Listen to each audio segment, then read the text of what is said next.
அனைவருக்கும் கெட்டிமேளம் சீரியலின் சுவாரஸ்யமான கதைப்பகுதி. தமிழ் சின்னத்திரையில் ஜீ தமிழ் தொலைக்காட்சியில் திங்கள் முதல் வெள்ளி வரை இரவு 7:30 மணிக்கு ஒளிபரப்பாகி வரும் 1 மணி நேர மெகா தொடர் கெட்டிமேளத்தின் சுவாரஸ்யம். இந்த சீரியலின் வெள்ளிக்கிழமை எபிசோடில் சிவராமன் குடும்பத்துடன் மகேஷ் கல்யாணத்துக்கு துணியெடுக்க வந்திருந்த நிலையில் இன்று நடக்கப் போவது என்ன என்பது குறித்து பார்க்கலாம்.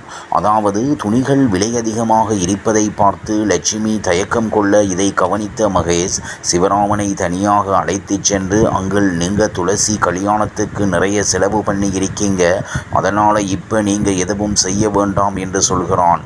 மேலும் ஆசைப்பட்ட அனைத்து புடவைகளையும் எடுத்து கொடுக்க அதை பார்த்து எல்லோரும் சந்தோஷம் அடைகின்றனர். அடுத்ததாக கடையில் ஒரு பெண் தியா என்று கூப்பிட துளசிக்கு தியாவின் ஞாபகம் வந்து தியாவுக்கு துணி எடுக்க செல்கிறாள். தியா என்ற பெயரை கேட்டதும் துளசியின் முகம் மாறியதை கவனித்த மகேஷ் அஞ்சலியை தனியாக அழைத்து யார் தியா என்று விசாரிக்க அவள் நடந்த விஷயங்களை சொல்கிறாள். மறுபக்கம் வெற்றி தன்னுடைய நண்பர்களுடன் இதே கடைக்கு வர அப்போது அவரது நண்பர்கள் வெற்றியை கலாய்க்க இப்ப மட்டும் அந்த பொண்ணு எதிரில் வந்த காதலை சொல்லிவிடுவேன் என்று பதில் லிப்ட் ஓப்பனாக துளசி நிற்பதை பார்த்து மறுபக்கம் வெற்றி தன்னுடைய நண்பர்களுடன் இதே கடைக்கு வர அப்போது தனது நண்பர்கள் வெற்றியை கலாய்க்க இப்ப மட்டும் அந்த பொண்ணு எதிரில் வந்த காதலை சொல்லிவிடுவேன் என்று பதில் கொடுக்க லிப்டி வாங்க ஒன்றும் பிரச்சனை இல்லை என்று சொல்லி உள்ளே அழைக்கிறாள். முயற்சி செய்ய முடியாமல் போகிறது. கமலி என்று பெயர் சொல்லி கூப்பிட அவனை முறைத்தபடி துளசி வெளியே சென்று விடுகிறாள்.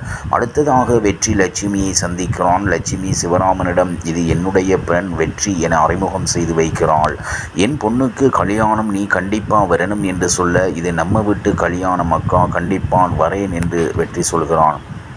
அடுத்ததாக தன்னுடைய அக்கா தீவாவை சந்திக்க, தீவா நீ என்னடா இங்கே என்று கேட்க, வெற்றியின் நண்பர்கள் அண்ணனுக்கு பொண்ணு பார்க்குறாங்க, அதான் ஷர்ட் எடுக்க வந்தோம் என்று சொல்ல, என்கிட்ட சொல்லாமல் அப்பா அம்மா உனக்கு பொண்ணு பார்க்குறாங்களா என்று தியா கேட்க, வெற்றி எனக்கு இதில் பெருசாக விருப்பமில்லை அக்கா என்று சொல்கிறான். நீ எங்கே என்று கேட்க, தீவா மாமியார் குடும்பத்துடன் வந்ததாக சொல்ல, சரி போய் பாரு, வீட்டுக்கு வா, அப்புறம் பேசிக்கலாம் என்று சொல்கிறான். அடுத்ததாக மகேஷ் அஞ்சலியை நகை எடுப்பதற்காக அழைத்துச் செல்கிறான். அஞ்சலி நகைகளின் விலை அதிகமாக இருப்பதை பார்த்து குறைவான விலையில் ஒரு நகையை எடுக்க மகேஷ் இதை நோட் செய்கிறான். மறுபக்கம் ஜெகன் வீட்டில் வக்கீல் வந்திருக்க தியாவை நல்லபடியாக பார்த்து கொள்வது போல ஜெகன் அம்மா குழந்தைக்கு சாப்பாடு ஊட்டி விடுகிறாள். ஜெகன் இன்னொரு உயில் இருக்குன்னு சொன்னீங்களே, அதை படிச்சிடலாமா என்று கேட்க, லாயர் அதுக்கான டைம் வரல, அது உயிரை எப்போ படிக்கணும்னு ஸ்ரீகாந்த் சார் எழுதி வச்சிருக்காரு, அப்போது தான் படிக்க முடியும், இப்போ குழந்தையை பார்த்துட்டு போகத்தான் வந்ததாக சொல்கிறார். இதனால் ஜெகன் கடுப்பாகிறான். அதன் பிறகு சிவராமன் குடும்பத்தினர் எல்லோரும் வீட்டுக்கு வர, வீட்டில் பாட்டி யாரோ 4 பேர் வந்து இருக்காங்க என்று சொல்ல, 4 பேர் வந்து இந்த நகையெல்லாம் கொடுத்துட்டு போனாங்க என்று சொல்ல, மகேஷ் தான் கொடுத்து அனுப்பினார் என்பது தெரிய வருகிறது.